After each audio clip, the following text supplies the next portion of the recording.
Hello and welcome. This is NTA Tuesday Live and I'm Cyril Stober.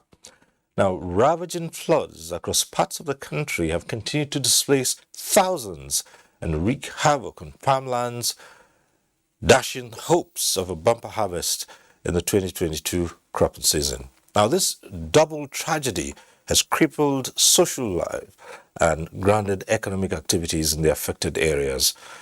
Now, with the severe impact in the South-South zone and Bayelsa state was hit, attention is on enhanced capacity response to mitigate the challenge by governments and critical stakeholders. But how fast is this yielding the needed results? Tonight, we seek answers to the question from experts and policymakers. But first, let's get to see this report by Musa Baba Aliu. This reservoir is located in Barugu local government area of Niger State.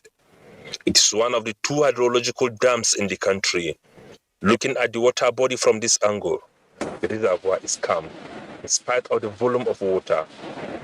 Reverse, however, is the case at this point, as the water is not only speeding with force, but violently. The water travels for hundreds of kilometers to link with the river Benue for another journey to the ocean through Bayelsa State.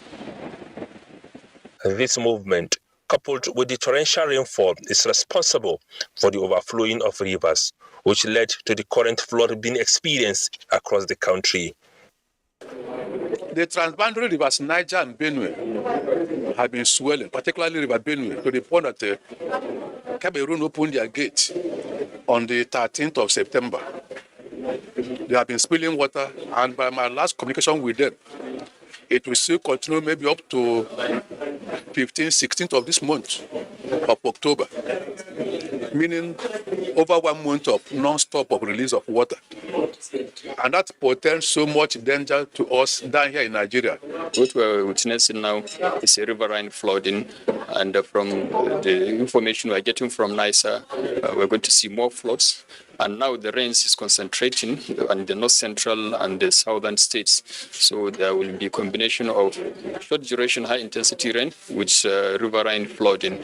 So we're going to see more of these floods in the north central states, as we are seeing in Kogi, and also southeastern and southwestern states, as we are beginning to see in Anambra and parts of southwest. Farming communities are often worst hit by flood, with devastating impact on national food production. For instance, I navigated in a boat from Yauri in Kebbi State to some communities in Niger State. My camera lens captured thousands of rice plantations submerged by flood. Environmental watchers say the destruction is more devastating this year. 44,099 houses were partially damaged. 45,249 houses totally damaged, and 76,168 hectares of farmland partially damaged, while 70,566 hectares of farmland are completely destroyed by the deluge. Olan Farm in Doma local government area of Nasarawa State lost more than 4,000 hectares of rice plantation that was almost ready for harvest. This is apart from hundreds of smallholder farmers whose farms were destroyed in the state. Share with us some of your losses. We lost the rice, pepper, and the other crops have been destroyed. Similar incidents were recorded in Jigawa. Taraba, Kebbi, Niger, Benue, Kwara, and Kogi State. Black cassava, black yam, all of them, this water sip up, we don't spoil and finish. The impacts of the destruction on agriculture will not be felt at the moment. However, there is the fear that there might be food supply challenges next year. We are aware and we know that there is focus that flood might come this year. And people have been given the information. Some have heeded the warning and probably did not plan where their crops will get destroyed. Because if there is a warning that this river is going to flood, don't go too close to the river to plant your crops because you know it's likely going to flood and you will lose. Farmers are hoping that the Central Bank of Nigeria will provide a special window for farmers captured in the Anchor Borrowers Program. The window will allow them access to loans that will enable them engage in dry season farming when the flood water recedes. Musa Aliyu. All right, that report sets the tone for this discussion. Let me start off by introducing our guest. I'd like to welcome once again to this program Engineer Clement Nze, Director General, Nigeria Hydrological Services Agency. Thanks for being here once It's my pleasure. Thank you, Sri. Right. And tonight we're joined by the governor of the worst heat state in the South, and that's talking about Governor Doye of Bayelsa State. He joins us via Zoom from Yanagua. Mr. Governor, thanks for being with us tonight. Thank you, sir. All right, and let me also introduce Kana Ahmed Abubakar, a geologist, is with us here in the studio. Thank you for coming tonight. And we're also joined tonight by architect Kabir Ibrahim, a big-time farmer. He joins us via Zoom from Katsina. Thanks for being with us tonight. Good evening, Cyril. Thank you for having me. All right. Well, let's start off by going straight to Yanagua and finding how the situation is. Mr. Governor, from reports, today you asked workers, except those on essential duty, to stay away for at least a week to mitigate this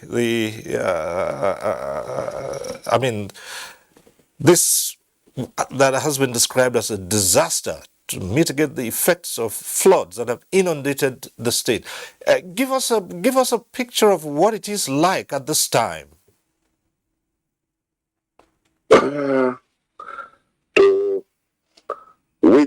What you have said is exactly what is happening in my state, and we had no option than to ask our workers who themselves have been displaced, and this was long overdue for the workers to actually go and take care of themselves.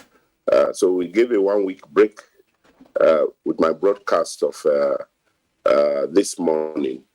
The truth is that life here is something totally different. I keep saying Bayelsa is more riverine than River State, more deltaic than Delta State. The overflow of all the waters coming to Bayelsa, which is by the Atlantic Ocean. Of course, that is a border state with the Atlantic Ocean, so we are far below sea level, and it is not an issue of warning Bayelsa. In Bayelsa, there is no other place you can go to, except you are going to carry the state on your head and move out of this territory called Bayelsa. Otherwise, there is no amount of warning that will make Bayelsa to be safe. As we speak, no community is spared. No family is spared. Everybody is an IDP, of course, including my humble self.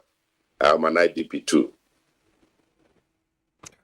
Right, saying that this is what Bayelsa is, all right.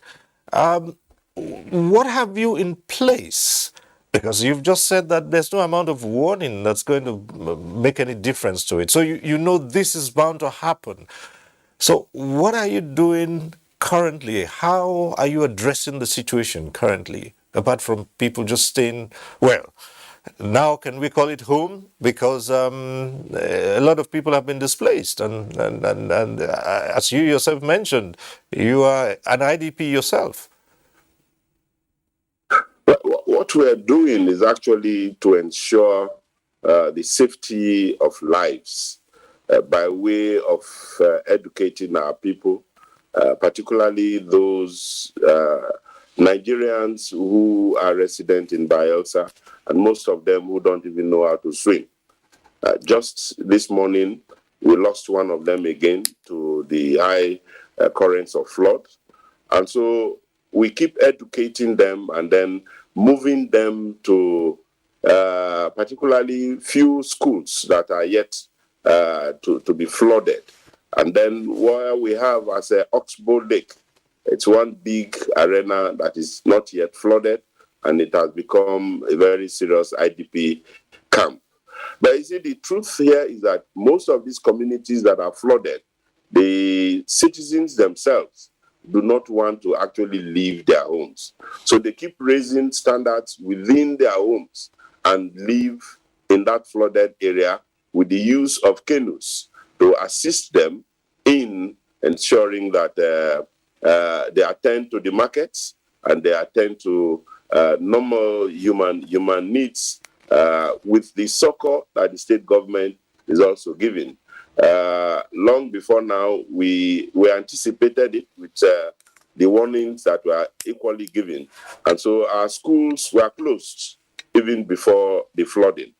And we equally set up a committee that is working with the State Emergency Management Agency, and a whole lot of relief materials have been released to various communities and IDP camps.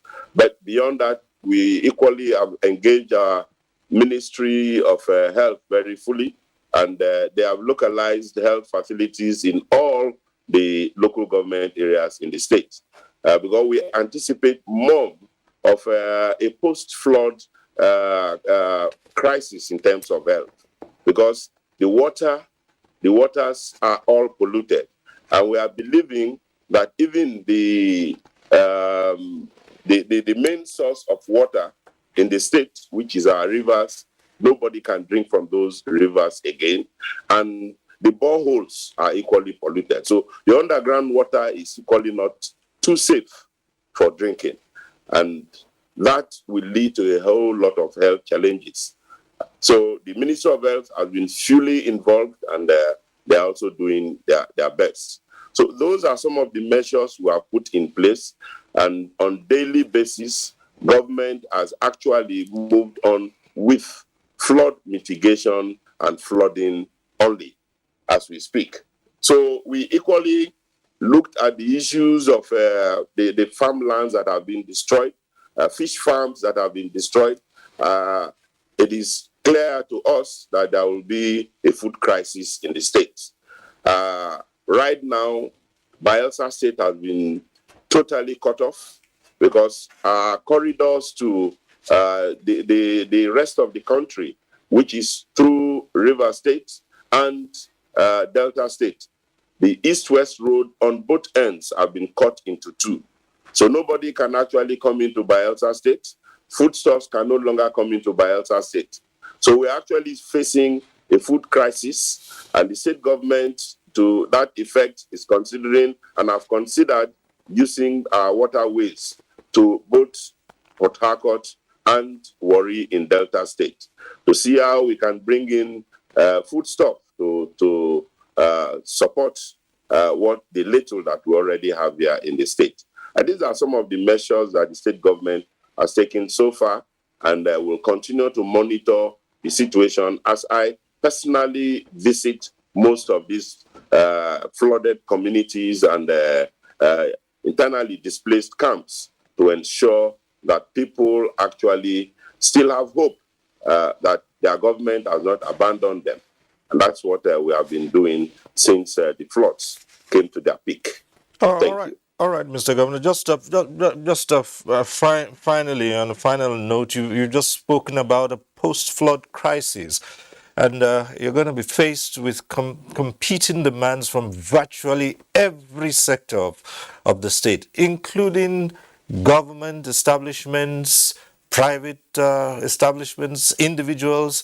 Have to begin to think now of rehabilitation, and you've just spoken about a health challenge, a health crisis, all that you will have to deal with. Now, the other part of it would have to be rehabilitation of some of those structures that have been inundated by flood. And of course, not the least, even NTA's own station in Yenagoa is under flood waters. And so this is going to be part of what we'll be asking, what kind of relief in terms of rehabilitation will come to such places? Well, as I just pointed out, the level of devastation is monumental, particularly infrastructural devastation. All tertiary institutions. Today, ASU has called off their strike, but no university in Bayelsa can actually go to work. Reason is that virtually all the roads leading to the universities are collapsed. In terms of that of the Niger Delta University, Amasoma, that road has collapsed in 4 points. So there is just no way anybody can have access to Amasoma to resume work. The same applies to the teaching hospital at Okolobri. The whole place has been taken over by flood. Again, the road leading to the African University, Torurua, has also collapsed. And so the infrastructural damage is so much, particularly in terms of roads, is such that it's going to take us billions of naira for a post-flood management to ensure that these roads will be usable and passable. And that's why in all of my broadcasts, I keep calling on assistance from the federal government. And I also equally use my broadcasts to thank President Buhari. After I made my initial statements and remarks about help from the federal government, there was a swift response from the president directing all federal agencies to immediately move into Bayelsa and render assistance. And we have started seeing part of it. And I believe that even this discussion, this chat with you, is part of those directives from Mr. President. All right. Well, Governor Diri, would like to thank you very much for taking time out. I know it's a very busy time coping with all the emergency calls you obviously will be receiving. We thank you once again for taking time off to talk to us on NTA Tuesday Live. We wish you well. Thank you. Thank you, Cyril, and thank you for having me. God bless you. All right, thank you. Well, back here in the studio, Engineer Clement Nze, it would seem that this year's flood is another dimension altogether. The last time you were here, we had expressed fears that this would continue to happen and we had even hoped that your predictions would not be true, but unfortunately it has come to pass. Certainly, the prediction is coming true, as we predicted.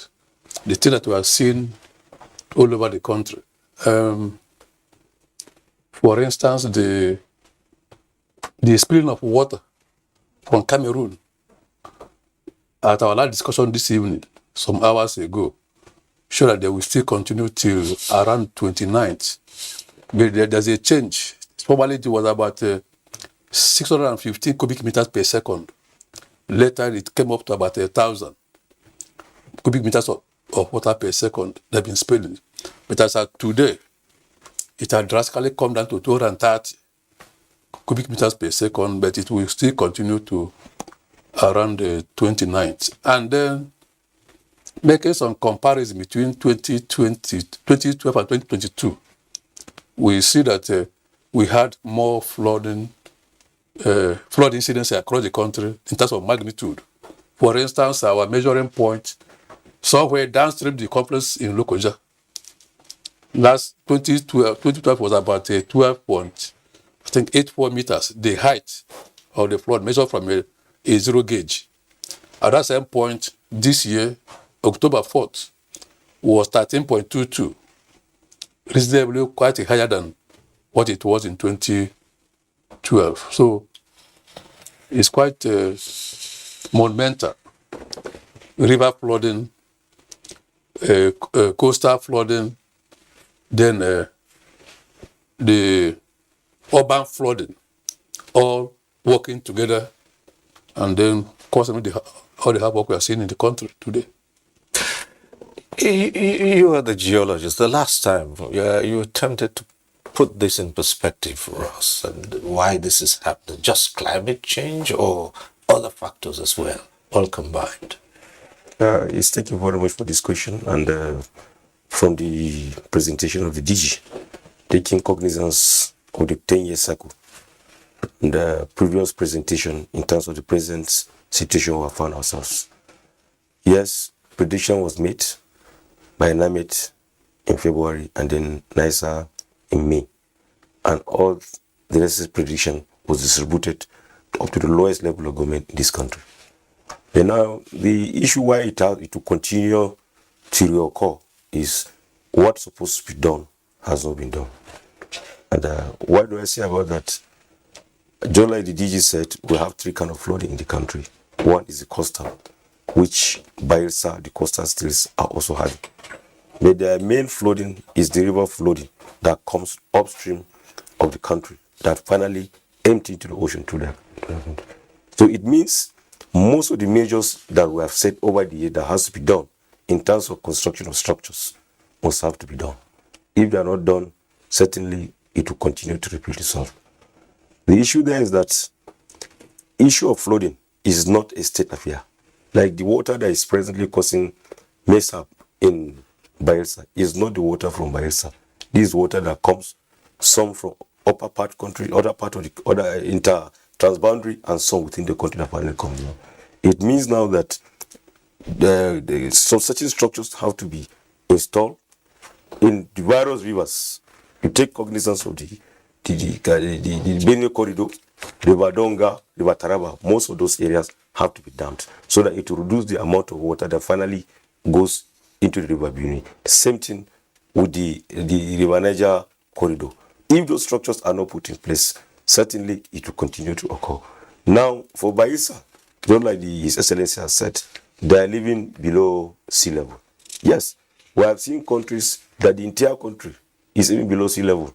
But in the Nigerian case, states that are upstream, upper part of the country, are not below sea level. So it means, in their own case, a certain model has to be developed for Bayelsa and then other southern, that's the deltatic states, while the model for upper part of the country is going to be different. So it means all states have to come on deck. Issue of saying this thing is exclusive, this is meant for this part of the country or not. We have to bring everything together, look at it in a holistic manner. What I'm looking at now is that if these steps had been taken much earlier than now, we probably would have not been this severe. Yeah.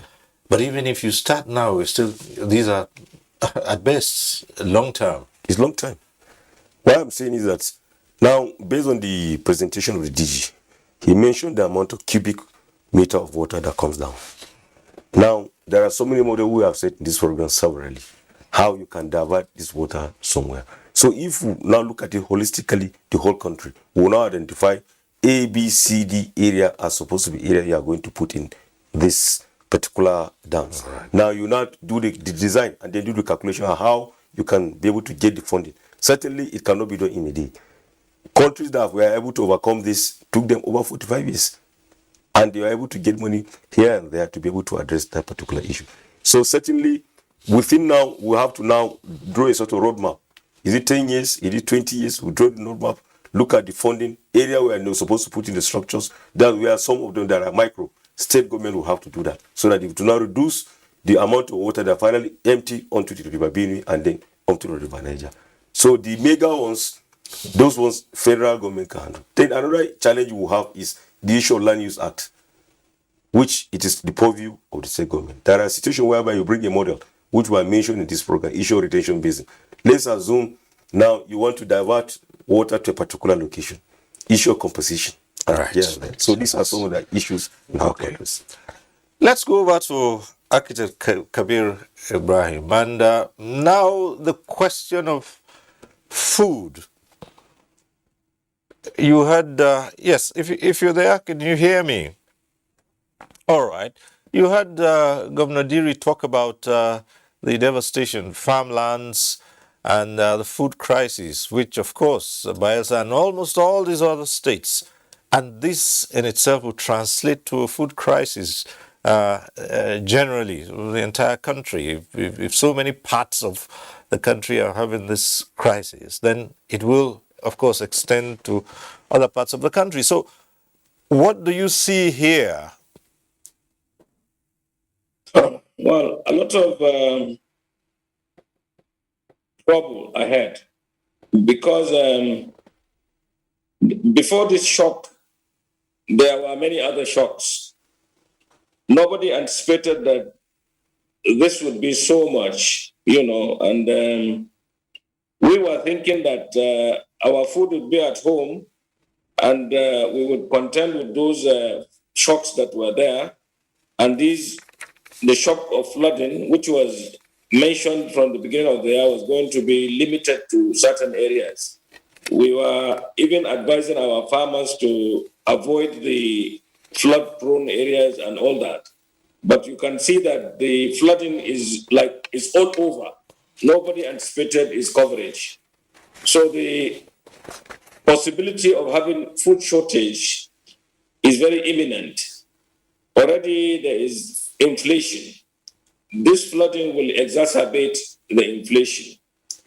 And food inflation is global now. So Nigeria is going to have a lot of work to do to be able to feed the 200 million mouths that we have. My advice is that the farmers should be incentivized to go back to the farm once the waters recede. Otherwise, there will be trouble. We will not have sufficient food and there is no country from where we can buy. I listened to His Excellency talking about using the waterways to go to River State and other states to buy. Once they start buying, there will be further inflation and they will buy the little that the Rivers people have. Rivers people will not have anywhere to go to. You can see that so many activities are affected by the flooding. Those people coming from the north, from the south, coming along Lokoja, have been stuck. So many things that are being freighted from both sides are being delayed. Some of those that will perish are already perishing. There is the evidence of shortage from all the discussions that we have had and from all the things that we have been observing. The unfortunate thing is that we do not have much in our storages. We should have had a lot in our storages to be able to cushion the effect of inflation. But unfortunately, we don't have. Now, government has to invest properly and it should reach the actual farmers and they should be incentivized. The investment will be colossal. It's not only the federal government, all the states will have to work together to make sure that food is available to Nigerians because we will have nowhere to go to. People are already displaced. There are many IDPs and those don't have anything. They have lost everything. So whatever is released now will just be like a drop in the ocean. What must happen is that we must have sustainability of production. Then we must be able to store. And then in future, we must be able to do more against the imminence of flooding and other disasters. This will show us that we are not ready, as a country, as a nation, for any of these unforeseen circumstances. All right. We have had these warnings from the beginning of the year. people have been in denial of the possibility. I remember coming to the studio with Dr. Inje. I first came with NIMET. This advice has been given and it cascaded through every local government in Nigeria because we told all our members to beware of what is likely to happen. Even those advices, even if they were taken, we have been overwhelmed because nobody anticipated that the magnitude of the flooding will be like this. All right. So I think and pray and hope that Nigeria would invest properly in agriculture so that there will be enough food for all. But towards the end of this year and beginning of next year may be very, very difficult for people. And God forbid, we might have real serious problems that will escalate the problems that we have been having. Okay, at this point, we have a number of reports. Let's get to see the first of those reports.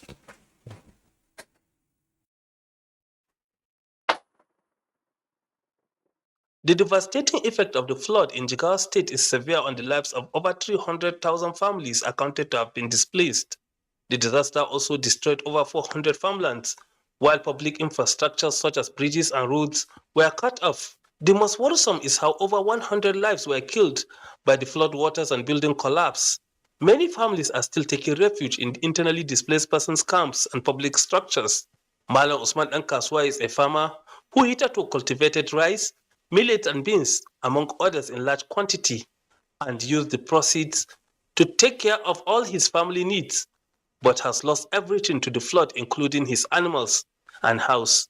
This is one of many households in Jigawa State. We are planning to see if we can meet up from the lost through dry season farming. Despite the relief assistance by the federal and state governments, among others, experts are already worried over the negative consequences the flood will have on food security, medical needs, in addition to other challenges to follow after the disaster. So you can imagine cultivating 40% of the farmland during the dry season will definitely add to the food security of the state, even though it will amount to a lot of government intervention. We're monitoring the spread of transmittable illnesses such as cholera, outbreak of malaria, if you want to put it that way, and many other things that usually happens during flood. The Jigawa state government has already set up a committee to see that farmers plant early maturing crops in farmlands when the flood water recedes, and input for dry season farming to increase yields to meet up with gap created by flood. About 18,000 farmers will benefit from this NGKS program with rural infrastructure, rehabilitation of roads, rehabilitation of irrigation schemes, and a lot of activities and other input support and a lot more are happening for the farmers presently. I believe this will alleviate and reduce the tension of the present flooding that happened. The humanitarian situation in Jigawa State will definitely affect the agricultural-driven state economy, as well as create health emergency, among other socio-economic challenges, if critical measures are not fully put in place. That report from Jigawa State. And our next report is by Onengi Fineface in Abuja. It all begins at Imbiama, from where passengers climb onto tippers on the road to our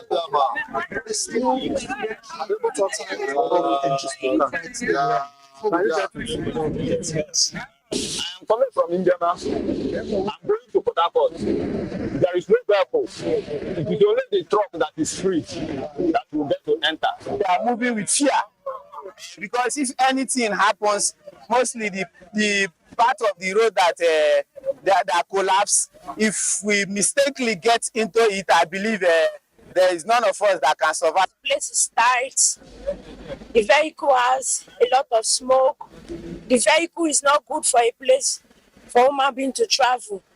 We need to use bus, not a tipper that is carrying sand. Many trucks that had gone before are stuck in the flood. Several passengers embark on the wet cold and distant journey on foot. Eventually, even the tipper can go no further. Men, women, children, and livestock prepare for the worst part of the journey, where a strong tide takes the place of the road. Even the lane that we were using before is now broken and now causing further hardship to the people. Now we have gotten to this level. Some people are even fainting on the road. Some people are sinking. It is best described as a death walk. I took the death walk as well to tell this story of flood impact, but it is one risk too many and best avoided.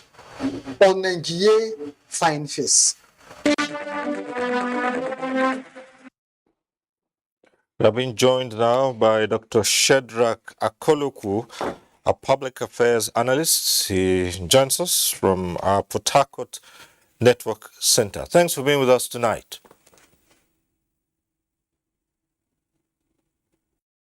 Thank you very much. Well, you've seen the reports, and of course, you are in a flood-prone area as well. What do you make of all of this?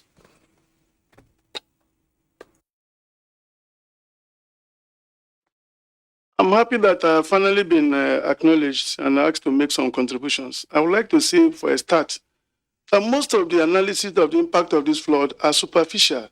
We do not seem to really look at the economic consequences beyond farming. I'm from Rivers. I'm from a local government called Obebe Mandoni local government area of Rivers State, the most devastated. The River Niger, which goes into Bayelsa, passes through rivers for 50 kilometers. 3 other rivers, the Onita, which is the first distributary of the Niger all the way from Guinea, which discharges water into River State. From there, it goes into the Orash, which is not a tributary of the Niger, rather a sub-distributary of the Niger through the Onita. Then goes into the Sombrero. All these 4 rivers are in one local government. The other two local governments, 3 other local governments of River State are Ahuda West, which is covered by the Orash. Ahuda is covered by the Sombrero, and Abua Odua by the Sombrero River, by the Orash River. All these 4 local governments are the worst hit in River State because they're the only ones that receive direct impact of the River Niger floods. Now, let me say that while people are talking about famine and food crops and disasters arising from there, our own concern in the entire 4 local government areas are far more penetrating. There are 507 oil and gas wells in these 4 local government areas. All the 507 wells constitute national assets. All the oil companies that operate there, including Shell, Total Energy, and Nigerian Egypt Oil Company, have their oil facilities shut in. I'm sure you know that OML 58 and OML 61 are the largest contributors of gas feedstock to the Nigerian liquefied natural gas company in Bonny. They are in this local government. 3 of Nigeria's national independent power projects, the Barai UBA, which is both in Bayelsa and Rivers, the Omoko gas project, the Ebema gas project, are all in Rivers, are in these 4 local governments. They have been inundated. In addition to the power project built by Governor Peter Odili, also in Omoko. All these power facilities are underwater. So when people are complaining about farmlands, yes, we are complaining of the inundation of all the oil facilities, wellheads, flow stations, gas wells, pipelines, borrow pits, and all these facilities covered by more than 10-15 meters of water, spewing their contents, fluoride, mercury, sulfuric acid, sludges, cuttings, produce formation water. All the dangerous chemicals associated with oil and gas production have been spread into the open river, deposited also into the aquifer over time. Nobody is talking about it. Nobody is talking about the investigation. And these chemicals are carcinogenous. How do people drink water? Do not also forget that this local government area is actually the source of the yam that they eat, called Onisha yam. All the yams they call Onisha yams are produced in Ndoni district of Obebe Mandoni local government area. The only local government area in Nigeria that has four boundaries with 4 states: Bayelsa to the south, Delta to the east, to the west, Anambra to the north, Imo to the southeast, and 3 other local government areas of Emohua, Ahoda East, and Ahoda West. It is the largest oil and gas producer in Nigeria. Ask anybody. Obebe Mandoni local government area alone has 13 oil fields operated by all these oil companies. I can name the mining leases: OMA 21, OMA 20, OMA 61, OMA 50. Now, with all of this, how can this situation be mitigated? With all of this, you've painted a grim picture so far. How can this be mitigated at this time? Not only this time, it is not enough to come and just prescribe.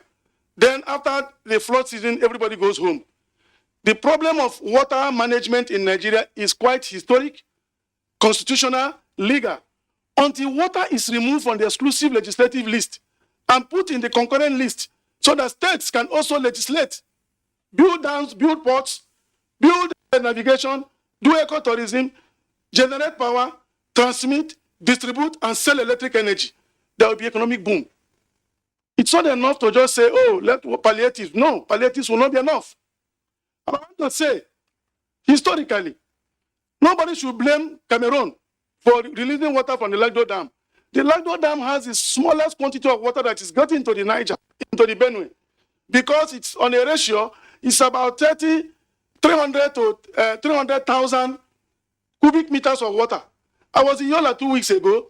The water from the Lagdo is not as much as it is here, because the Lagdo Dam release doesn't do as much damage as the Kainji, which Nigeria has released simultaneously, as the Jeba. They keep lying to us that it is the Lagdo Dam in Cameroon. It's not true. After Yola, the next impoundment comes from the Kiri Dam, which is located in Adamawa State, just next, close to Numan, on the Gongola, as the Gongola empties. In fact, it is in Sheleng local government. Now, after Numan, you see the Taraba, you see the Donga, you see the Mayo Ine, you see the Mayo Belwa, you see the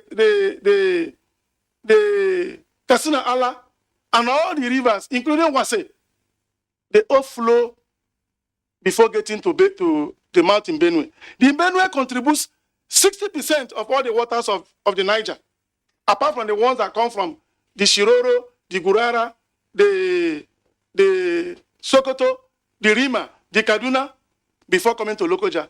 All this must pass through my local government, Obebe Mandoni local government, where the major distributary, because people don't understand the difference between a distributary and a tributary. A tributary is where a small river pays homage to the big river. All these are tributaries of the small rivers that flow into the Niger. Issues. Okay, Dr. Akoloku, we appreciate your raising this, and especially the constitutional and legal issues that you have raised here. Now, we have seen this situation as it is right now. There is need for mitigation, and when I asked the question, I said, what should be done now? It was not to say that it's only now that things should be done. Now you have a crisis at hand and something that can be declared as an emergency. So what should go into it while you keep on with the long-term measures, the amendment of the Constitution, for instance, and other legal issues? That's it.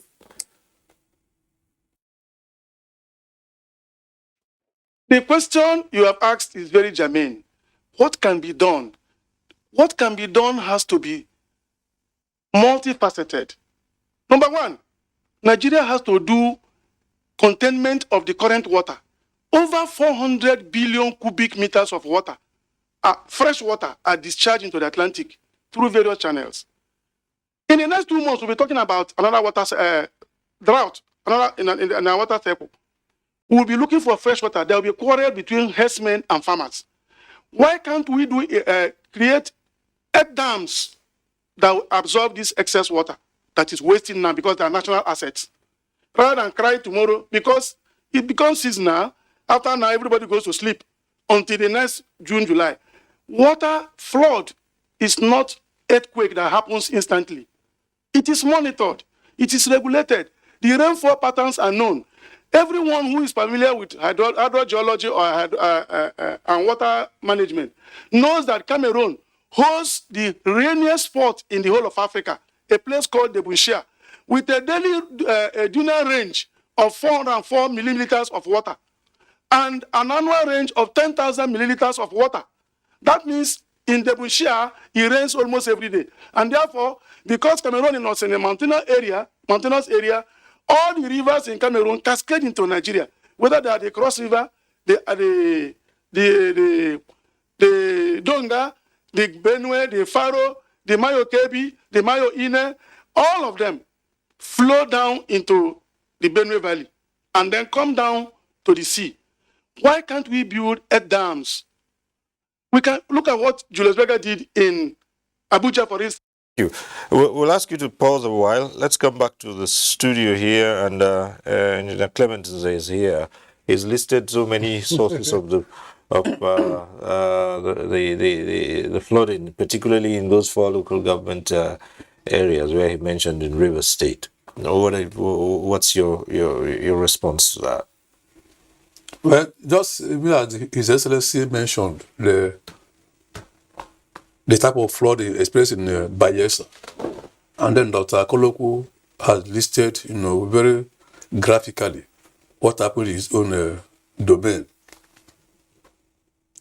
It's not what could have been completely avoided, the issue of flooding, but we must admit that this was beyond what anybody really anticipated. Yes, NIMET in their prediction talked about being above normal. We should be expecting more rainfall this year. But in terms of translating to flooding, it has been quite monumental. Now, what can we do in the current circumstance? I think that the best should be done at this point in time is not the issue of throwing blames on maybe you received the warnings, the advisories, you took no action on that. What should be paramount now is, how do we rescue our people that are being trapped here and there? How do we assist them? I know I was in a meeting last week where NEMA and that meeting was organized by the Presidential Committee on Flood Relief and Rehabilitation. Chief Aliko Dangote was there as the chairman. So many things were put on the table before the committee, and some amount of money was approved as usual. But the committee is for flood relief and rehabilitation, and also NEMA has its own program already to tackle this. So I think what can be done now is that issue of rescue the people that are trapped in several places, and also sending necessary relief.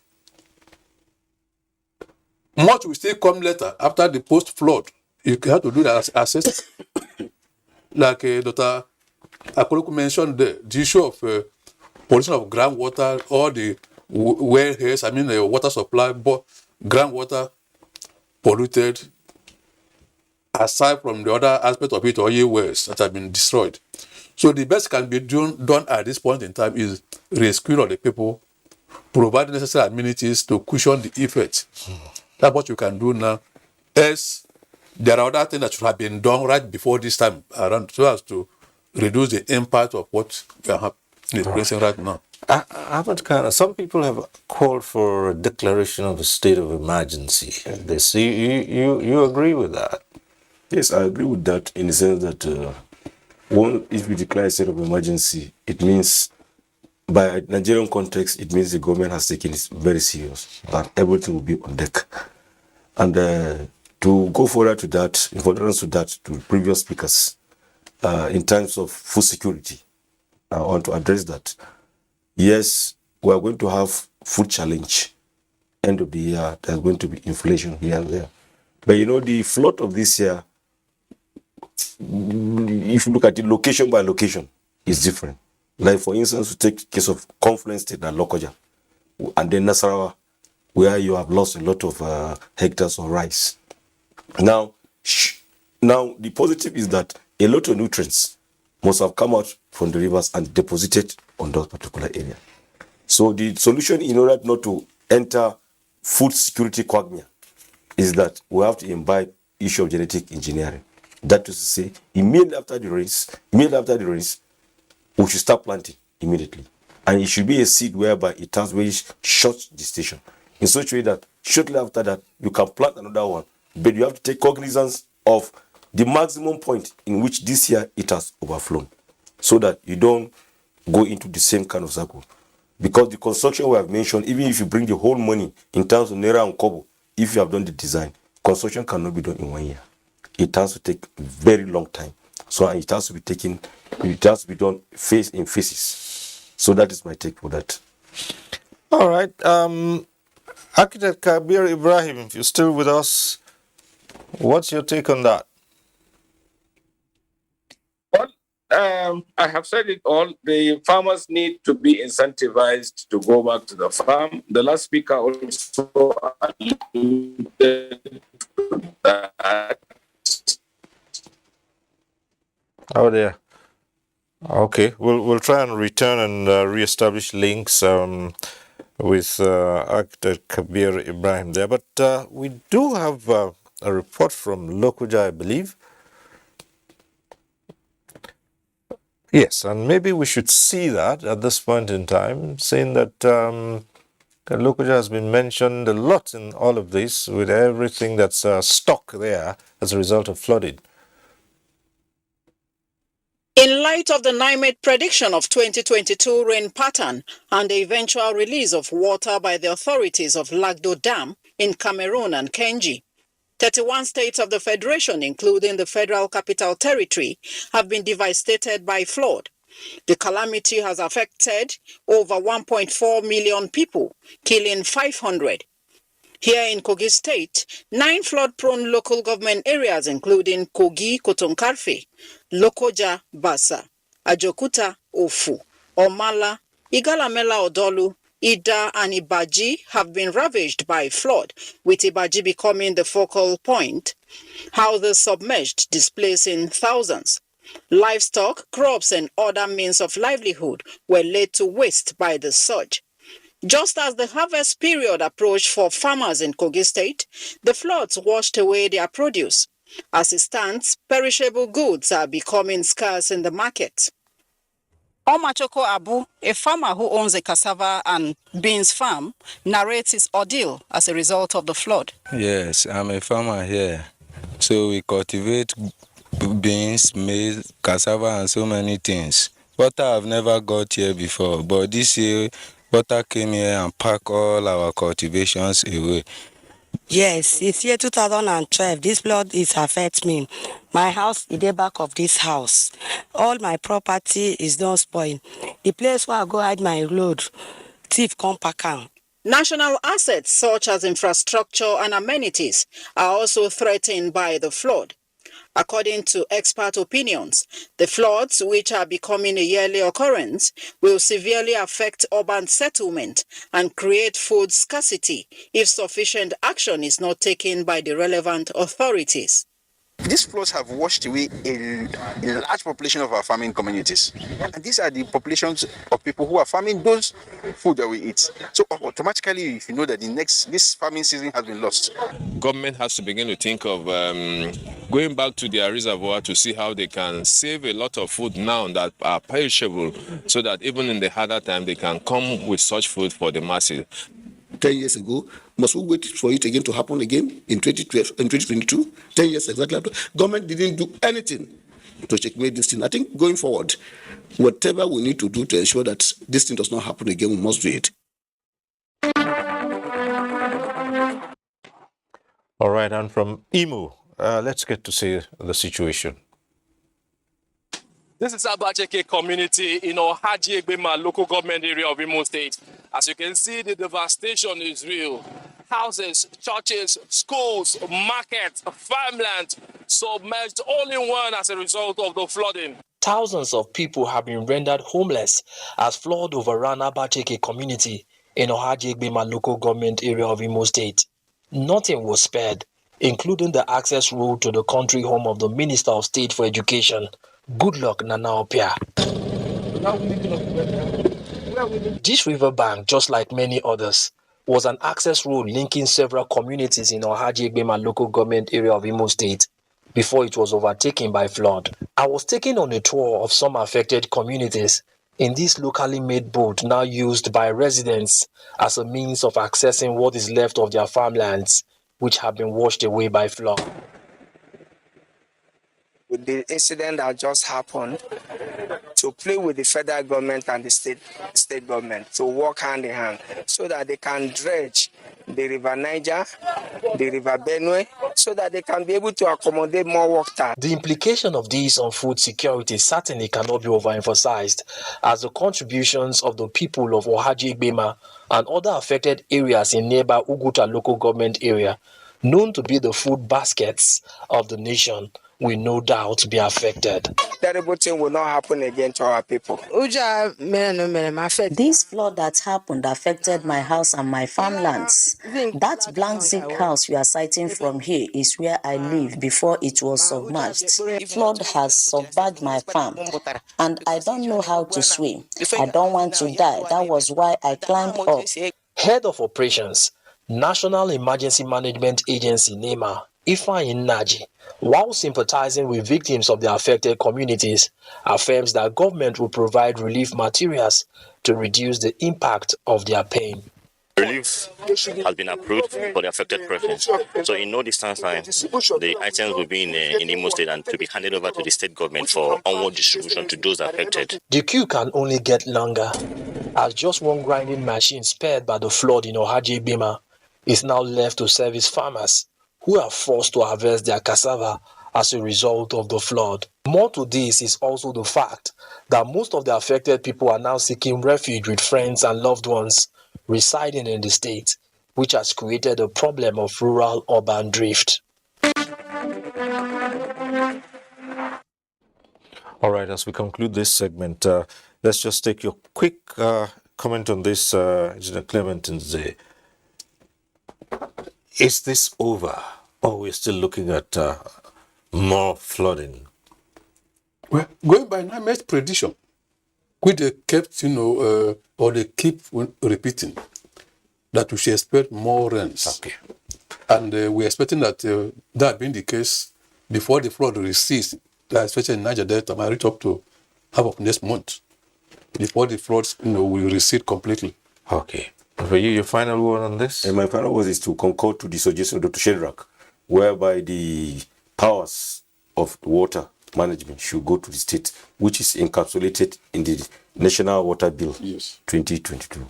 So as soon as that bill is being passed, all these things is going to be tackled by different types of government. Right. Dr. Shedrack Akoluku, your final words on this?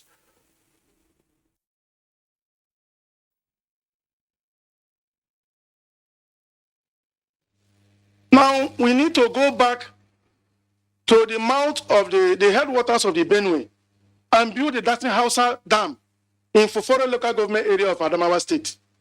That dam was supposed to be a buffer dam to the Lagdo Dam. It was cancelled in 1984. If we don't go back to it, we will continue to face this annual disaster.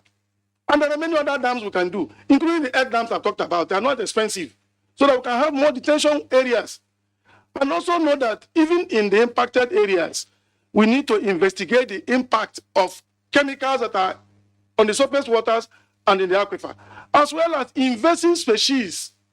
Strange mosquitoes, reptiles, rodents are invading my own area. As I speak here, my house is underwater in Ede, Obebe Mandoni local government area of River State, and many other communities. And please, when you people report this flood, report across the states where they are touched. Don't pick and choose where to touch.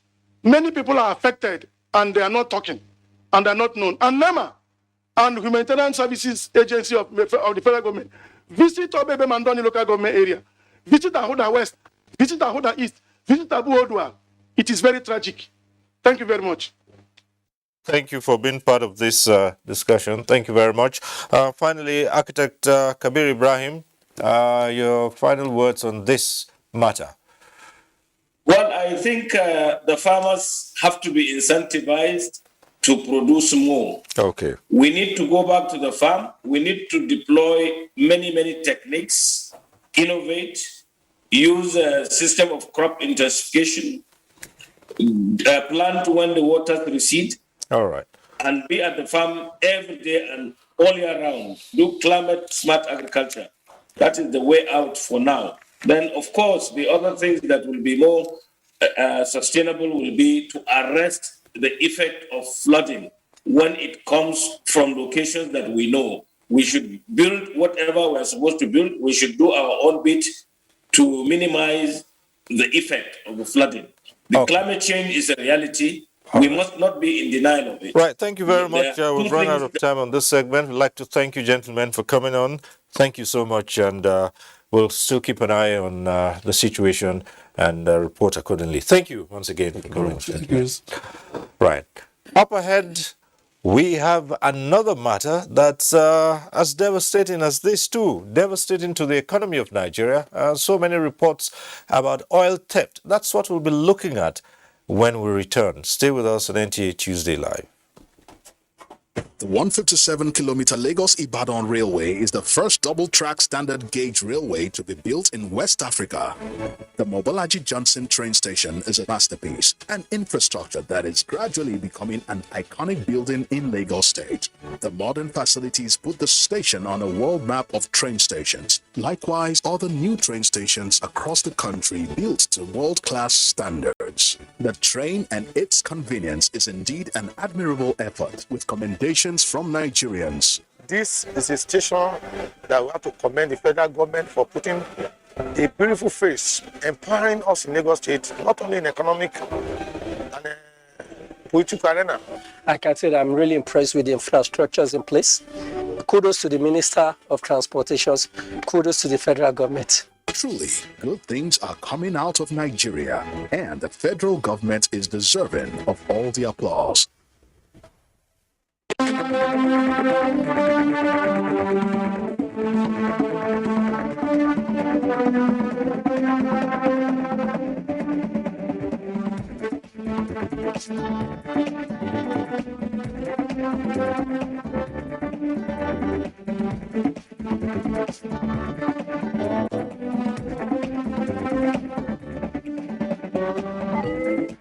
NTA Tuesday Live, a network issue-oriented innovation talk show.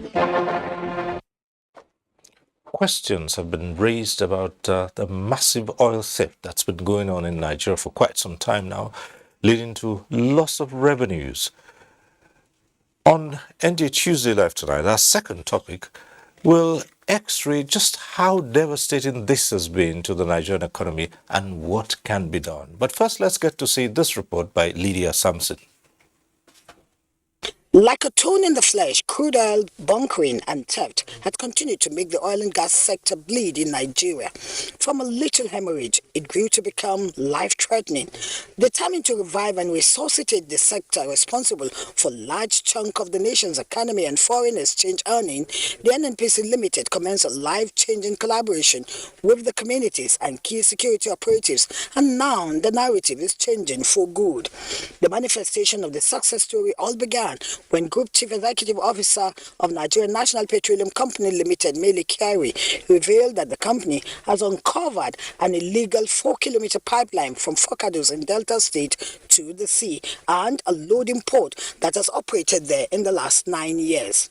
Mele Kyari didn't stop at the revelation when he appeared before a joint Senate committee on upstream, downstream and gas. He was part of a high-powered delegation that defied the rains to visit the site of a bridge, no doubt contributing to the over 22 years of crude oil theft in Nigeria. The technology already been applied. We still now have visibility around many of the marine activities that are going on. We see visibility around most of our assets, and we're improving on this. Obviously, technology is part of this intervention. There will be a thorough investigation, and everyone who is involved certainly will be brought to justice, and the law will take its course. Then, of course, right here at the terminal, the fact that it's been shut down for quite a while means that a lot of losses have come to the country. And so measures that have been taken now to restore, export will be heightened. They all lamented the unprecedented rate it has assumed in recent times. Kerry revealed that 3 operational facilities of Forcados, Bonny and Brass Oil terminals have all been shut down as a result of the high rates of crude oil theft, leading to the loss of about 600,000 barrels per day. The joint operations and partnership with communities is already yielding immediate impact. One of the contractors, Tantita Security Service, is the one that makes this apprehension, because the whole architecture is anchored around detection, deterrence, response, and recovery. I think there's no doubt that we have made significant success in terms of detection, in terms of deterrence, and in terms of response. What is now left is for Nigerians to start witnessing the recovery journey. And I think before the end of the month, you will see the benefit of all the architecture that has been put in place. We have anticipated that this architecture will start yielding results in 90 days, but what we are seeing is that we will start seeing in about 60 days. With the community spearheading securing the waterways and the critical operations of crude oil, the thieves, they say, must realize they can no longer be at ease. It's among the list of vessels being monitored constantly, and it's been evading authorities for quite a while now, and its route is very funny. It's been frequenting the Niger Delta and at the same time carrying crude illegally to Ghana, precisely Tema. As the community leaders engage to keep watch over the waterways continue to navigate and patrol, they are optimistic that with the renewed sustainable efforts, the end of crude oil theft and bunkering may be sooner than anticipated. In Abuja, Lydia Samson. All right, let's introduce our guests on this segment of it, talking about oil theft. I would like to welcome to this program Abua Owan, who's Deputy President, Pengasan. That's the Petroleum and Natural Gas Senior Staff Association of Nigeria, right? Yes. Okay, Comrade Abua Owan, thanks for joining us tonight. Thank you. Right. Mr. Senior. Let me also welcome to this program Dr. Mike Emu, Chairman, Host, Community Producing Oil and Gas, HOSCOD. Thanks for being with us here. Thank you, viewers, Nigerians. Right. And joining us via Zoom from Warri is Captain Waridi Enisuo. He is a maritime intelligence, aviation, satellite systems expert and Executive Director, Technical and Operations, Tantita Security Service Nigeria Limited. Thanks for being with us tonight.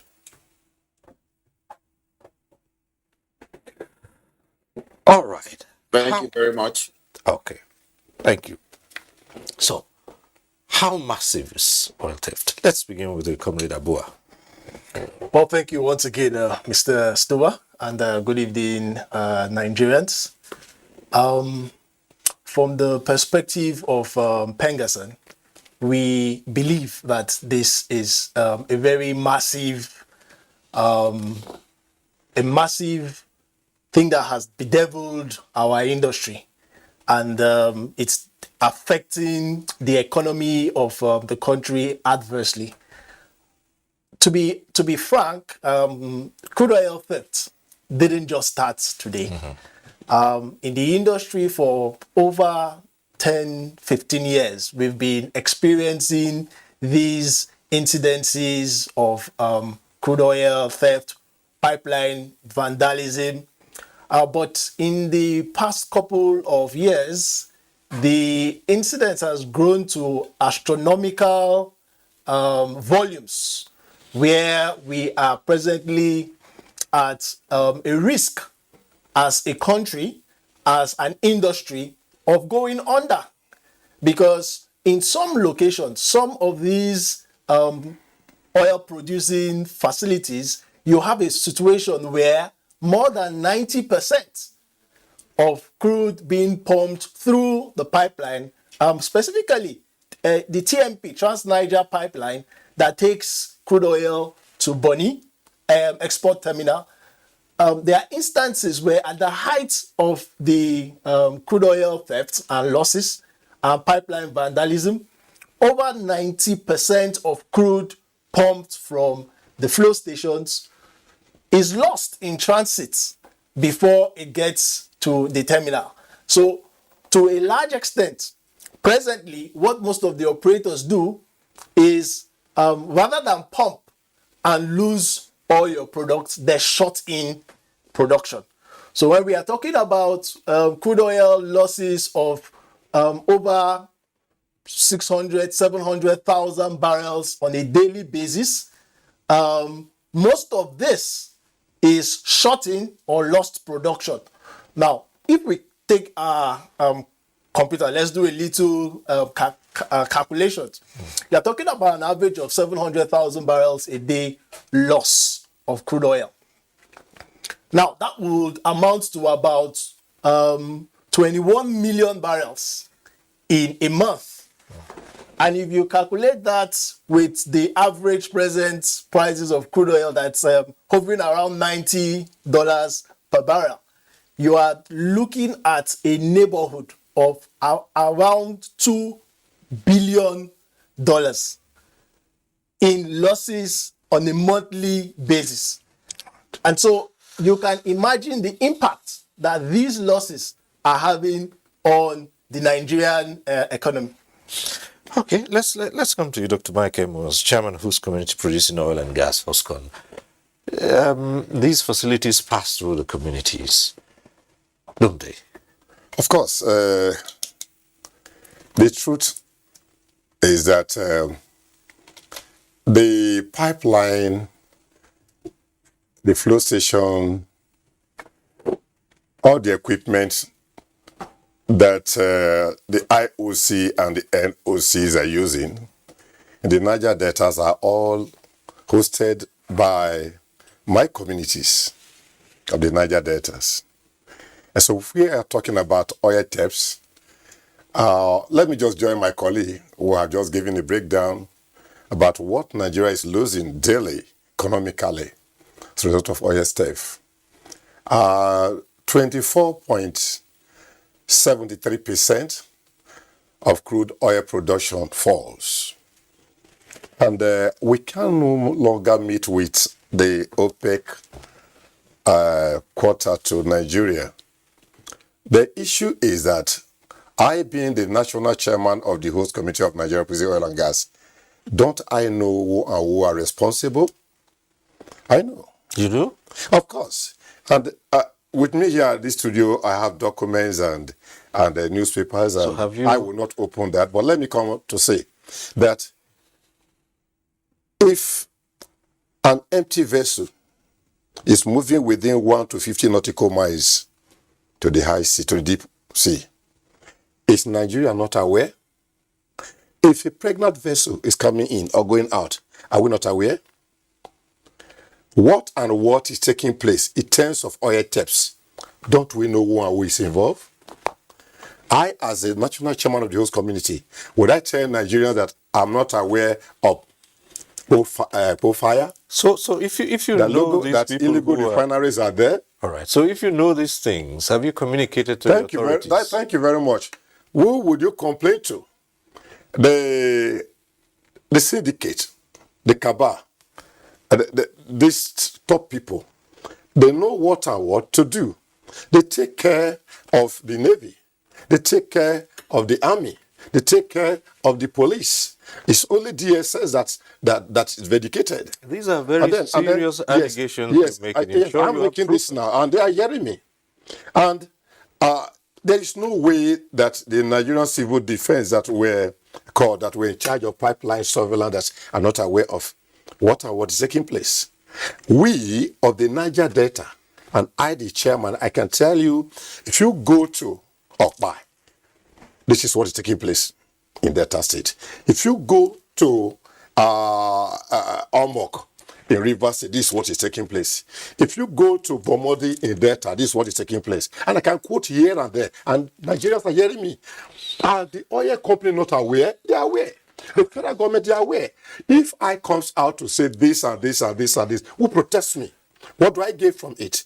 If European Union, UN, said that the host committee should be in charge of pipeline surveillance, look at what TSSL have just achieved within 30 days. That's the Tata, the Topolo company. Okay. All right. His Tata All right. Service. Tantita Security Yes, Service. Security All right. Service Limited. We'll return to Look you. at what they have achieved. But let's go to Captain Waredi Nuswa, the Executive Director of Technical and Operations of Tantita Security Service Nigeria. All right. You heard the chairman of the host community producing oil and gas. How come this became so entrenched if the perpetrators are known? Thank you very much, Cyril. It's a very, very complex issue. It's not really too straightforward as we see. Well, one of the things we first of all have to understand is that Nigeria's oil is very, very tasty. What do I mean by this? It's a tempting oil. It's the cleanest oil in the world, if I'm not mistaken. And any refinery you pump it to has got very low maintenance. Very, very low maintenance. And this has attracted a lot of thieves, which at the end of the day has resulted in two dimensions of the theft. The local dimension and then the international dimension. Now, as far as my estimates will go, from what I have seen practically, we've been on this for quite a while. We didn't just jump into it. We've been gathering a lot of intelligence on how these things work even before the contract came up. You would see that the local theft is probably about 10 to 20%. And while the international one will probably take about between let me say about 70 to 80% or something like that, if I am not mistaken. And it's not very easy for government agencies to monitor a criminal private sector setup like this. Why am I saying this? Now, in every government situation, there are bureaucracies. And the bureaucracy in dealing with it as a government probably contributed immensely to a very wide criminal window of opportunity. Well, what do I mean by a criminal window of opportunity? Now, we have the intelligence maybe in government or something, just like the military. They would need some level of processing of that intelligence before acting. And I tell you the truth, it's not very, very easy for them to act. It's not easy. It's a tough one. You know, they have done very, very well. So we just came in to close in that particular criminal window of opportunity by being a private sector with very, very low bureaucracy to match the criminals without bureaucratic processes. All right. So the reason it has gone this far is because the country struggled to tackle it alone. Fortunately, the current administration deemed it fit to carry out a whole lot of reforms, and that is what the NNPC is also gaining from. And also, it has empowered the NNPC to also engage in a public-private partnership that has been yielding results. So this is the summary of actually why it has been so long. And besides also, you have to understand that the region has got teeming youths unemployed who suddenly found another type of economy to engage themselves in.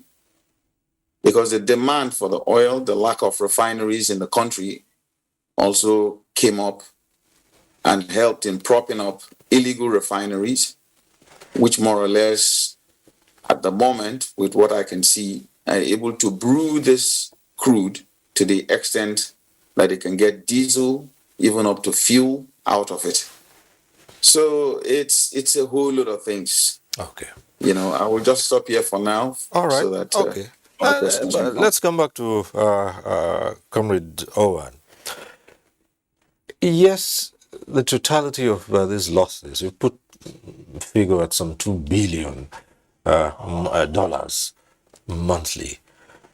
Nigerians say, well, the bulk of this is not those pictures we see of,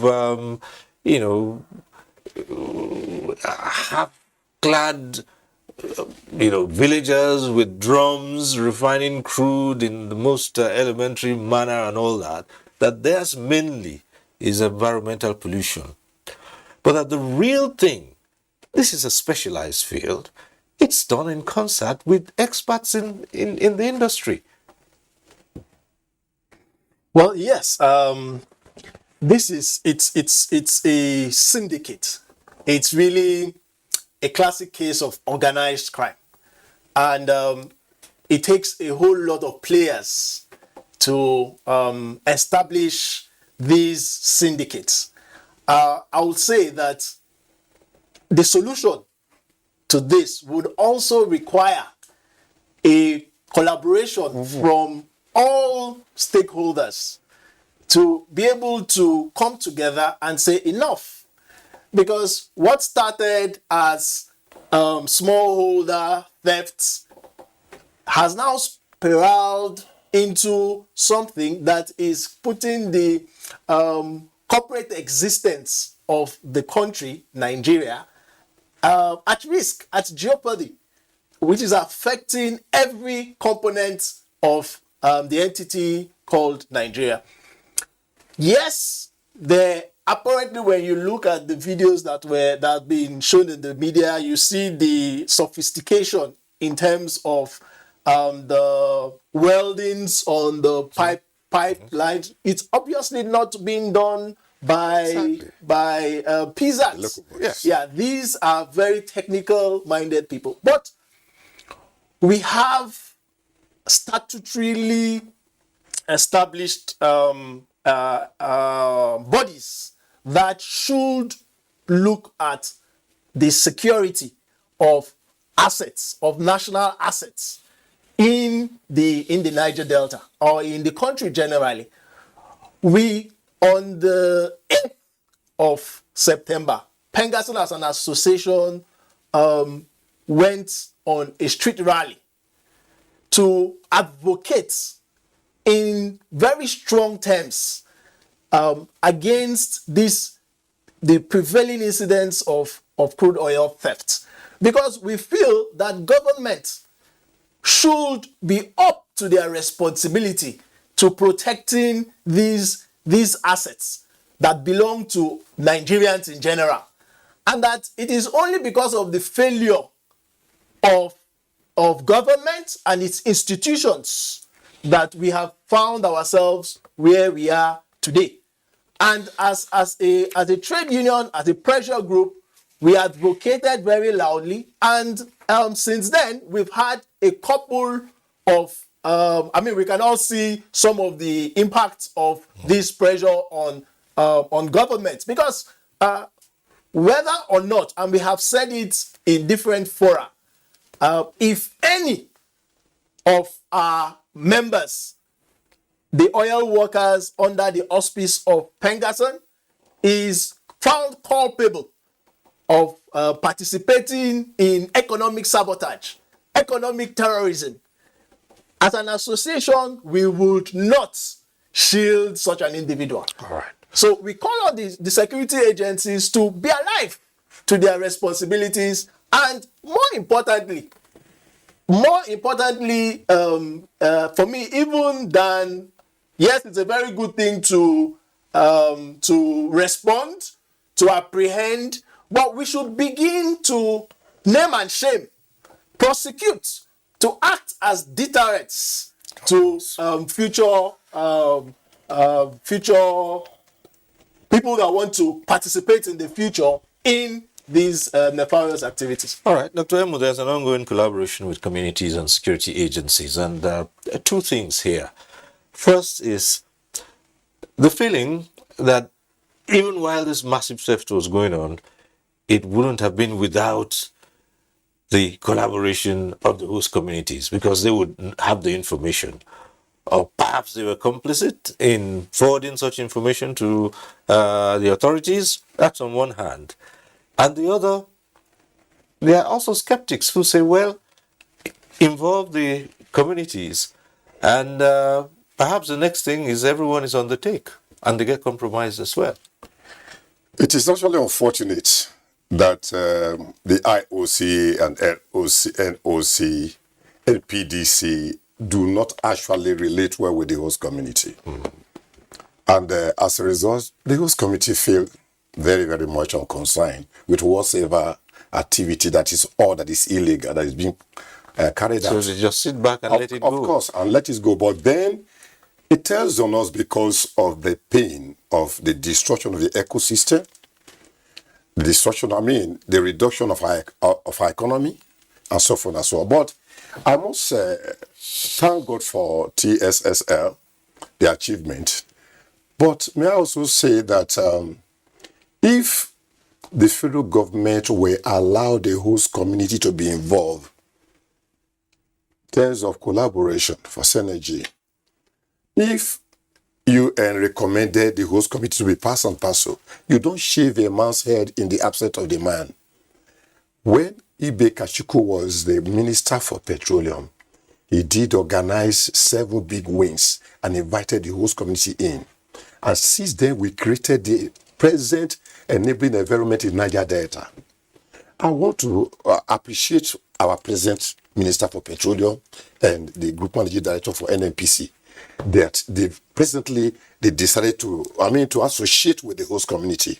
Thank God for what they are now achieving. I think that the only solution to it is that let the host committee be involved in terms of the pipeline surveillance, in terms of businesses of oil and gas, in terms of gas flare penalty levy money, in terms of 30% derivation that belongs to the host community, in terms of all that are involved that concern the host committee, let these things be given to the host committee. Then what TSSL is doing, host committee will do the same thing. That's why we, the leadership of the host committee and traditional life, went to Baramatu Oporozat to appreciate what Tampolo Company and his boys are doing, because it is a challenge to us, the leaders of the host community, that we're seeing this thing happening every day, that trucks are being escorted out every day, that pole fires are on every day, illegal refinery, and badges are moving here and there, and so forth and so on, and nothing that we can do, because the federal government will not relate with us, the oil company will not relate with us, and our children are idle, and nothing they can do more than to find a way to survive. And so I think that all we need to do is to come to a round table together and suggest a way forward on how to overcome this menace. Okay, let's return to Captain Enisu. And you said in your initial contributions that the private sector is not bogged down by the kind of bureaucracy that should slow things down in terms of this. But we are talking here of security for oil installations and security of of crude oil. And we all know that oil business is not small business. This is a business that is determined in hundreds of millions of dollars. We've also heard allegations that people in high places are complicit in this theft. And you are coming from the private company. You have guarantees that when you apprehend these thieves, that you can cut through that bureaucracy in high places. What if they are involved in them too? What you gonna do?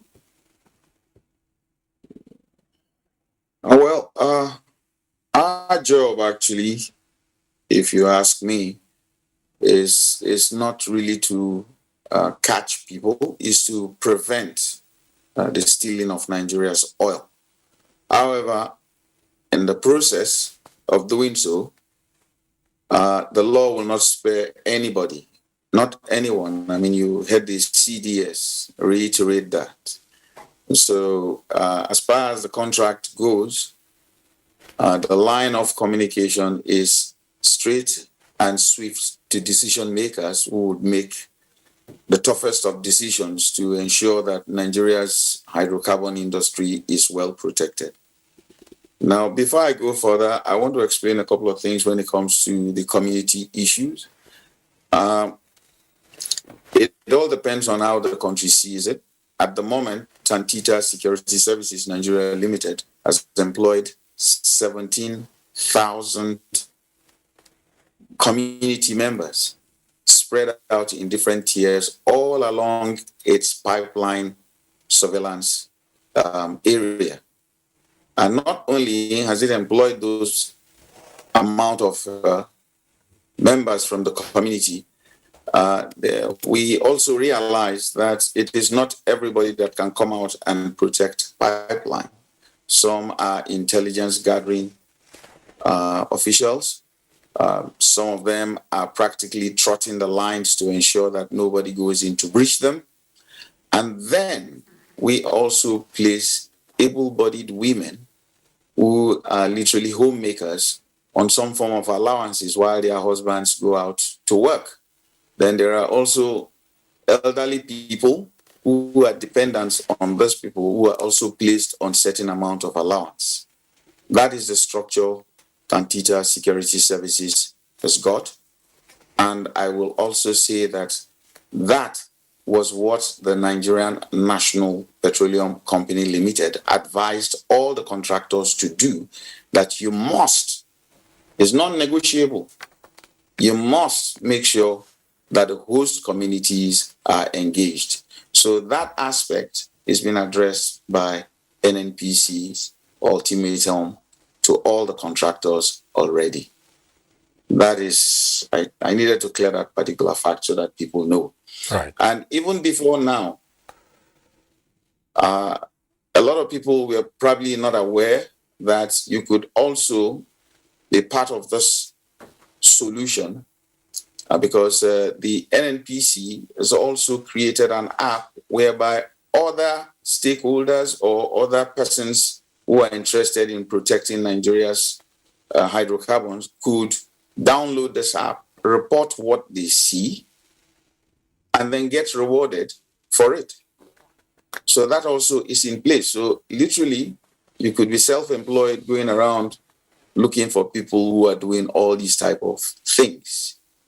To even tell you that as we speak, nobody is above the law over this issue. We all saw what happened to that particular vessel that was caught with crude oil. It has not ended there. I believe the government is still working to bring the perpetrators to book while the asset was destroyed. Swift to create and send a message that if this is the line you want to tow, you will lose your investment, your tool, your reputation.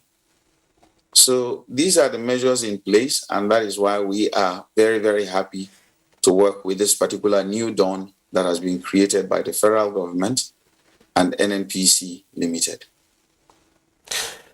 Comrade, why has this taken so long? We were talking about 10, 15. In fact, oil theft has been on as long, for as long as Nigeria has produced oil. Why is it that this has not been on the front burner for such a long time? I think there would be a confluence of issues that has generated this so much interest or so much concern as at today with respect to the crude oil theft. One, as I said earlier, the volumes now are amazing. I don't think it has ever been this bad. And it is almost like you also have a situation where the whole of the Niger Delta, in terms of environment, is really being devastated. The environment in the Niger Delta oil producing communities is being virtually devastated, for want of a better word. And today we are facing an existential crisis as a nation. In the industry, we have a situation where oil companies are leaving. Because, I mean, nobody would want to invest in an environment where your product is not even assured. At the risk of going back and forth, Nigerians are asking, the vessels that take out this crude illegally, they're huge, massive vehicles. So, I mean, how does it come about? The pipes run through communities, again, back to the communities, and sometimes, like the recent one we saw, into the sea. It takes time to lay those things, and the vessels that collect them, I mean, they're seen. To allude to what our colleague, the Tantita consultant, made earlier, NNPC government generally has, over the years, treated this issue with kid gloves. But today, we have a situation where a lot of efforts, a lot of resources are being invested in technology. Some last week, as part of our engagement, continuous engagement with the system, we were taken to the command and control center by the NNPC Limited. So the group chief executive officer of NNPC actually took some of the leadership of Pengasson to also keep us abreast to all the developments, all that government through the NOC, the Nigerian NNPC Limited, has been doing to curb these incidents of crude oil theft. Today, we have a situation where you can monitor in real time the activities in the Niger Delta area. In real time, you could see when we visited, it's an impressive development where you could see the activities of the vandals. You could actually see them in real time, getting the crude oil and cooking cooking them and all of that. And it was homegrown technology developed by Nigerians, basically, which is quite impressive. And there's also a reporting portal. Now, Nigerians, wherever you are, can report any incidents of crude oil or any suspicions of crude oil theft using the URL stopcrudetheft.com. So if you go to www.stopcrudetheft.com, there's a reporting portal where you can report and put and you can actually be anonymous. So if you want to remain anonymous, you can. So there's a lot of intervention, but as they say, the taste of the pudding is in the eating. We are still monitoring very closely because, again, we are also facing, our members are facing extinction, job losses. And so it is something that we today are also very interested, because it affects us directly at the sources of our livelihood. As I said earlier, some of the big companies are leaving, but we will continuously put pressure. We will continuously monitor all these interventions that government is making. As they say, it is better late than never. And we must be able to salvage our industry, join hands collaboratively with all the stakeholders. We are presently having a summit, a labor and energy summit, where we invited the security agencies. We had the representatives of the Chief of Naval Staff and the representative of the Commander General of the NS CDC. And we are working with them. We are asking them relevant questions. Why will ships disappear from our shores and be apprehended elsewhere? What are the deterrents? What are the consequences management that is being meted on errant security agents in these areas? Okay. So we will continuously interrogate the system and make sure that together we will stop these ugly incidents of crude oil theft. I believe that some calls are coming in through. We should have a caller, Zayano, who's calling in from Sokoto, I believe. Good evening, sir. Hello, go ahead. So, as we are talking about the problem we are heading in this country, Nigeria, about chiefs and the sabotaging economic in the country, this is very, very serious issue. And this issue, I have been telling you that it is for long it is happening in Nigeria, especially the areas that the economic of the country is distant, like southeast, where those pipelines of crude oil, where thieves are vandalize the Nigerian properties, Nigerian economy. We have to at least observe things like these vandalizations and these thieves. They are not the only people are doing this in this country. They are supporting by their elders, their leaders. Maybe if you can look that there is a security agent in the system, and there is a chief of the areas, and there is politicians. Every part of the nation you can get it in this vandalize of the Nigerian economy. If we look up in 1980s, Nigeria it can take crude oil. Can take oil. Refine. They are refining in Nigeria in 1980. They are doing it in Nigeria. They are taking petrol to outside. But now they are taking the crude oil to go to abroad and come back to Nigeria with petrol. So all this vandalization and this it's all peak. It's all peak problem and peak poverty and peak by the government. Majority of the government who is having the Okay. So. Okay, Zayanu, you've made the point, and part of what you were saying there would be that even with the communities, the leaders of the people, you have been observing this for quite a while.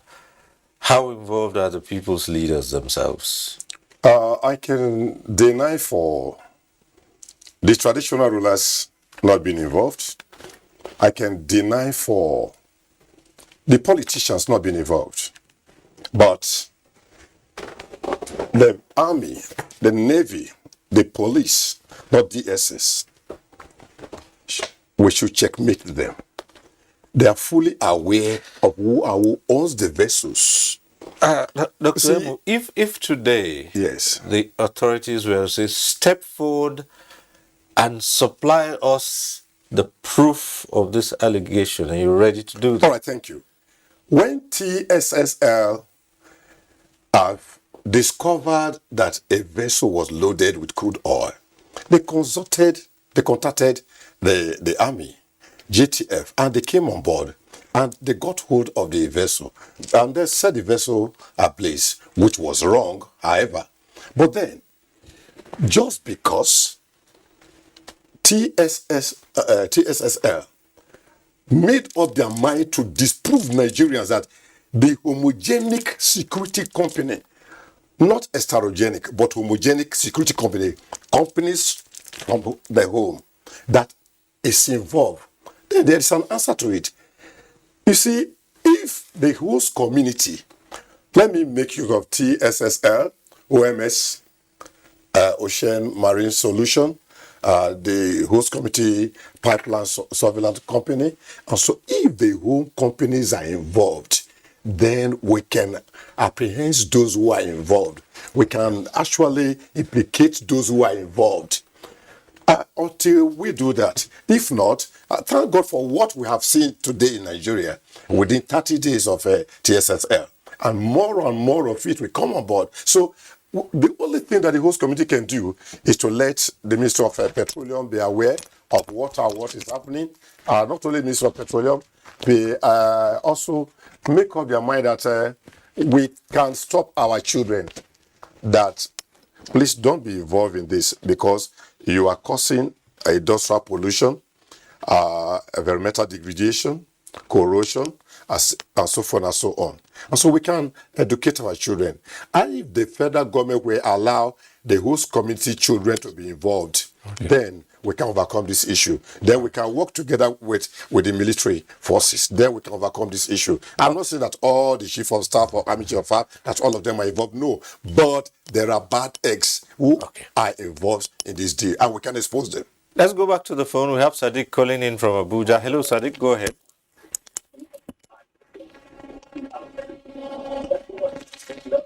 Hello, Sadiq. Are you there? Yeah, good morning, Mr. Stober. Yes, go ahead. Can you hear please. me? Yeah, can you hear me? Yeah, sure, we can. Go ahead. Yeah, good morning, Mr. Stober. Like, it's been a quite enlightened program today. Like, I mean, it's like very good. Like, they've enlightened Nigerians on economic sabotage and oil theft. I mean, Nigerians are going to be enlightened and glow in the dark. I mean, whatever is happening now, I think it's a change of mindset. You understand? We should hold, like what he said, the chairman of the host communities, like the host community should come and sit with the federal government. You understand? And the Pengasan, like he said, they should come together, sit with the government and talk about how to, because they know the geography of that region. You understand? When they sit, they talk, they can know how to secure those the pipelines and the vandals and the economic sabotage. Because we do know these are Nigerians, and like he said, there are other countries that want, or rather find our oil tasty. You understand? So many countries do come from behind and come take our oil. So I mean, you should state. Hello? Yes, go ahead. Go ahead. Hello? Oh, yeah. We can hear you, but perhaps the challenge is from your end there. But I should think that Sadiq has made the point. And let's return to Captain Enisu. Yes, you did mention that about 70 to 80% of this crime is perpetrated by international organizations themselves. And what are when you look at the entire situation, what would be the recommendation by Tantita in dealing with international organs that are involved in this? Okay. Thank you very much again, Cyril. Well, a couple of things. First, we have to clean up in-house, okay? Nobody can come straight into your house. They don't know the geography of the house, and then be able to steal from you effectively. So we got a lot of in-house things to do.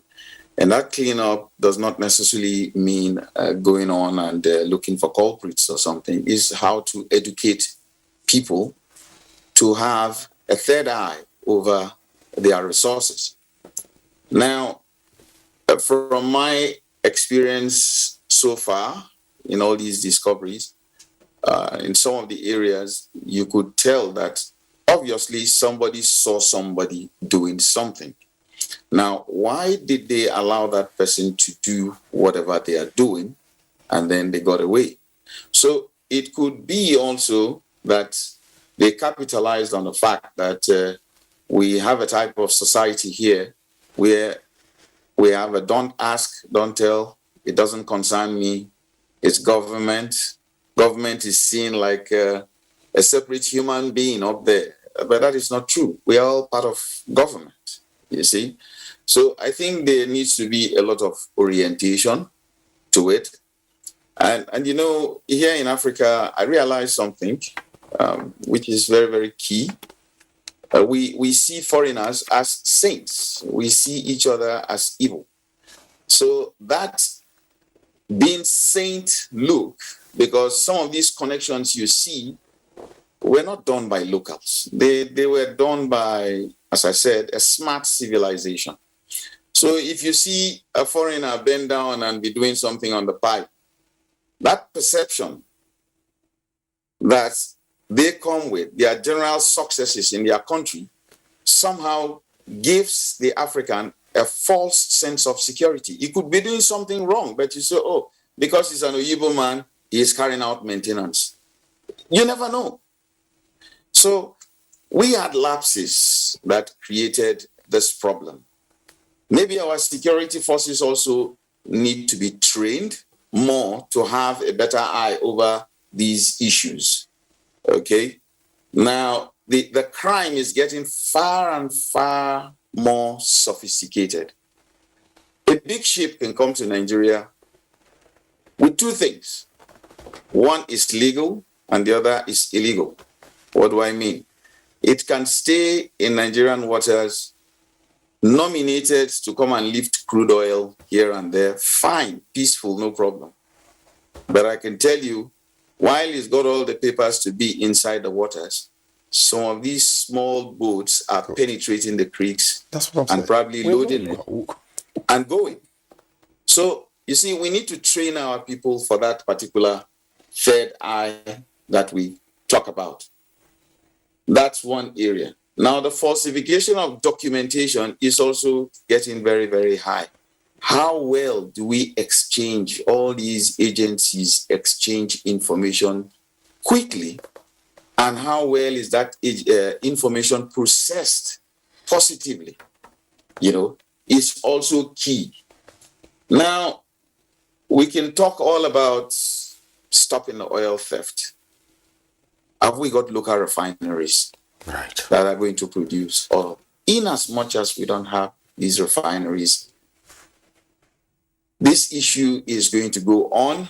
We may still have to fight this a little longer, because if you look at the local side, a lot of these petrol stations that are looking innocent probably are part of those also who benefit, and then you and I also benefit from easily getting fuel. So we will look at all of these things in its holistic manner, you know.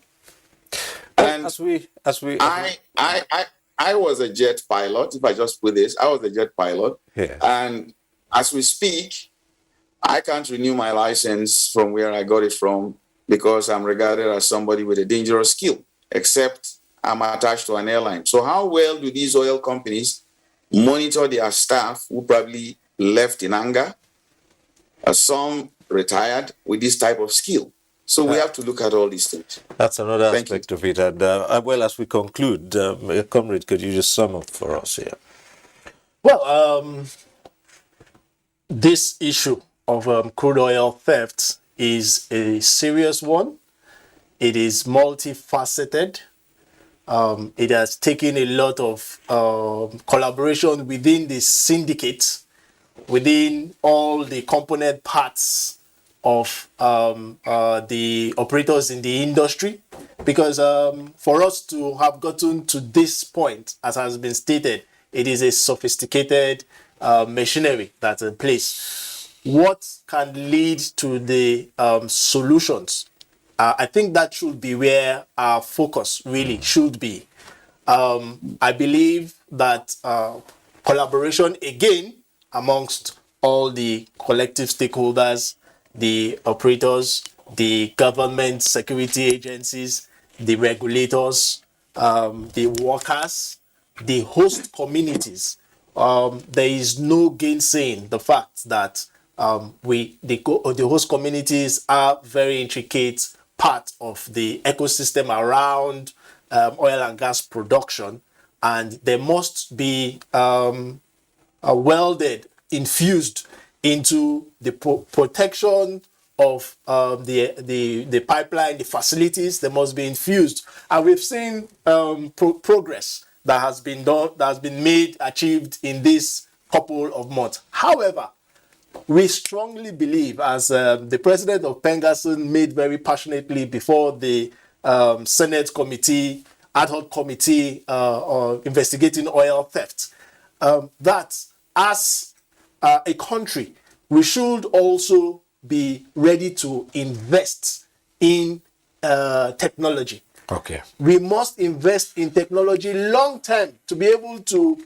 adequately survey our vast network of pipelines, our vast network of oil and gas infrastructure, just as it's done in developed climes, so that at the end of the day, we can use technology and boots on the ground to be able to curb these menace. All right. Well, we always say there's no one program that can take care of all the issues, and so we must leave this conversation here at this point in time and thank our guests.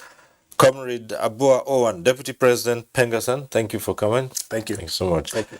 Thank you to Dr. Mike Emu, Chairman, Host Community Producing Oil and Gas, HOSCON. Thanks for being here. Thank you very much.